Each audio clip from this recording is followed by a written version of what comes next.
again, welcome back to the Unloved JDM channel. So today we're talking about this car. So if you know this car, or more specifically if you don't, this used to be a non-turbo, sort of standard, very boring looking normal Impreza.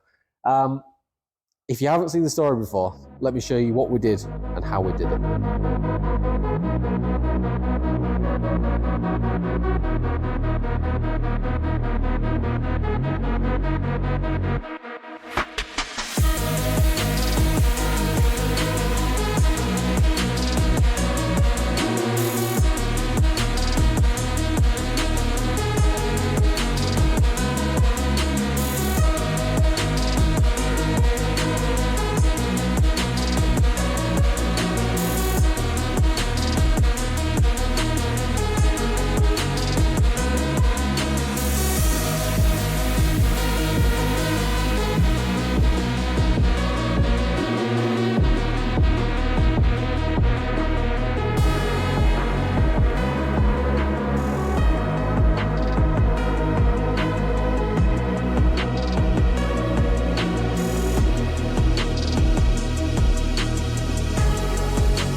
All right, so there's a lot of questions in regards to what you actually need to do this. Now, the first thing to note is the chassis is the same. So everything that bolts to a turbo will bolt to a non-turbo, but you do have to change a few things. One of the main things I found that I fell over in one sense is the front subframe is actually different. It allows a space for the up pipe to go to the turbo, which I didn't realise. I luckily enough had one. Didn't actually realise that you needed that, so that's something definitely to be on the shopping list if you're going to do this. Engine itself. Now, the engine that we've got in this one is from a very late model classic, sort of 99-2000. It was a decent engine, low mileage. So, again, it was just sat around, we had it. But you can put in any sort of EJ205, again, from the late 90s up to, I think it's like a 05 or 06, what this one would have been, because then they changed the engine code slightly. Then you have to match everything up, basically. Another issue that we ran into working backwards from the engine was the actual clutch itself. The gearbox that's in it was from a different model year car to the engine to everything else, but I did manage to get a matching diff. So basically, when I put this together, I found all the bits as cheap as possible, and whatever I could find is what we ended up using. Obviously, it clearly works because it's been there for, well, 18 months now. But as I said, trying to match them up was a different story. Clutch and flywheel. As I said, trying to match the clutch up between that engine and that gearbox was difficult. What I also learned from doing this was that the flywheel that's on the late 90s spec car is slightly different to what would be on this one. Now, the problem with that comes to a couple of other things while we're on that subject. On the late 90s spec, the timing gear has the pickup for the camshaft sensor on it. You have to change that to match up with the correct ECU that's in this, which I'll come to in a minute. If you don't, it won't start, it won't fire. And there's also a pickup on the front of the crankshaft as well, which is, again, completely different between those different years. So we've just played that on James's car, which I'm sure you've seen the video of. If not, keep an eye on it because we're also turboing that car as well. Working into electronics and stuff like that. This has got a ECU and full engine bay wiring and full dashboard loom, including immobilizer, key set. As a result of the key set, we changed the actual steering column just because it all works.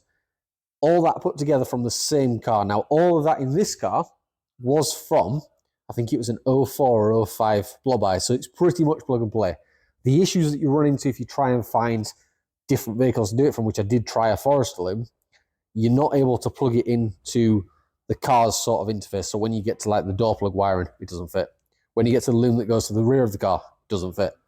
So try and stay as close as possible to what you're actually going to put it in. I suspect the classics and stuff like that is going to be the same. As I say, we've played that with that car. And we got that one pretty good, so I'm all right with that one. Miscellaneous stuff like this. So one of the things that I found on this car, and I haven't actually run into it on the other one yet, but the radiator is actually different on the turbo to a non-turbo. Not by much, but there is a couple of differences. So the engine itself that's all in this is pretty much standard. There's nothing done to it. It's got the GFB dump valve on it.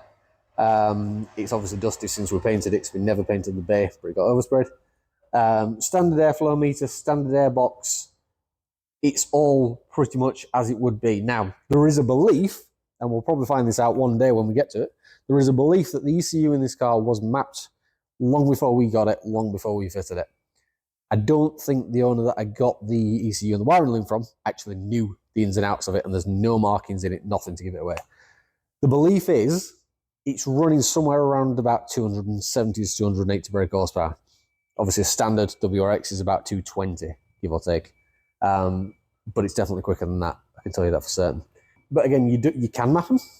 You don't need to map it. It will work as it is. It just depends what you want to put through it.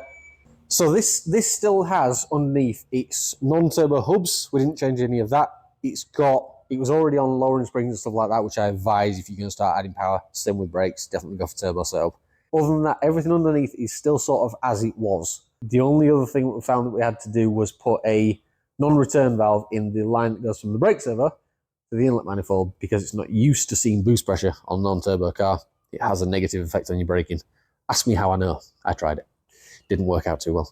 Other than that, as I said, everything else is pretty much straightforward. There's nothing sort of excessively complicated. It's just a lot of work to actually do it, to get past all the steps to make it fit. Gearbox, as I said, that'll all bolt straight in, but that does bring me to the rear diff. What I found when I did this, and I'm not going to comment on which one's different and which one's not, because I don't actually know.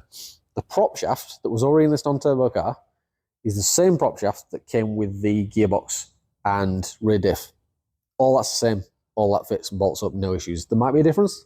If there is, I haven't found it yet. And in 18 months, I haven't broken it. Drive shafts, similar story. I expected there to be a certain difference. There isn't, to my knowledge. Again, it does just fit.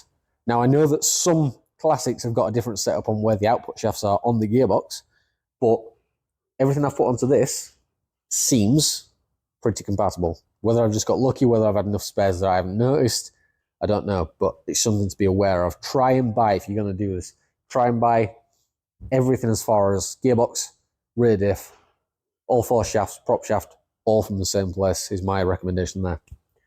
It's definitely a lot easier. Again, I've played those games and it did take me a little while to get past the other bits and pieces around it, but all that was pretty straightforward, which I'm pretty happy about. Exhaust. You do need a downpipe, obviously, from a turbo. What I already found was that the exhaust that was on this car was actually fitted when it was a non-turbo from another car, and it was already a turbo exhaust, if you like. So everything from what we would call the cat back is the same. It all bolts up as long as you've got your downpipe for the right year, and depending which one you go for, you might need like a cat pipe in the middle, because again, there's a difference in classics and new ages ones where there are different length on the downpipe. But if you match up that to your car and your exhaust, you'll be all right. So everything as far as wiring, again, is pretty much plug and play as long as you've got the right year for all the car's actual loom to work with, you know, the wipers and motors and stuff like that. As long as you get that bit right, it's pretty straightforward. There is a couple of bits and pieces on this one, like if you're wondering why it's got that on there, that was because when we were at a drag strip last year, we had to improvise to get it past scrutineering, and he said that's perfectly fine. There we go. So if you're wondering about that, that'll be why. If you do have any questions, by all means, drop a comment below, and as soon as I can, I'll get back to you. And if I can help you do it, by all means, I will. I'll advise you where I can. It is a lot of work. It's a lot of labor to do it, but it's achievable and it is something that can be done. I did also find that the non-turbo clutch master cylinder and clutch slave cylinder were exactly the same. So this has technically still got all of that from the non-turbo still in there, working with the WRX gearbox, WRX clutch, WRX engine, I suppose.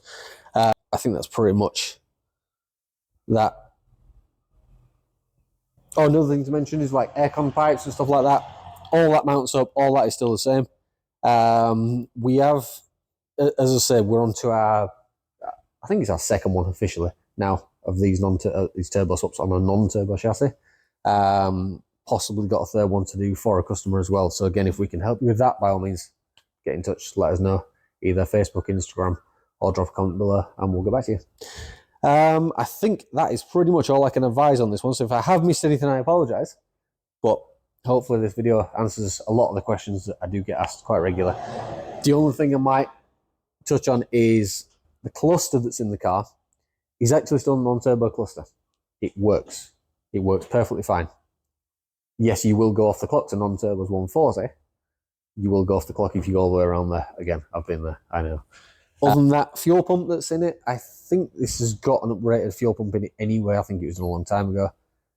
But again, if you're going from non-turbo to a turbo, uprated fuel pump, that can be overlooked. Fuel lines themselves, it's basically the same thing. Same 3-hose setup, no matter which way around you do it. Turbo, non-turbo, doesn't matter. It's the same. It's a Subaru for you. They are pretty interchangeable. There we go. So I'll leave it with that. Thank you very much for watching. If anybody wants any questions answered, by all means get in touch, let me know. And other than that, we'll see you in the next video.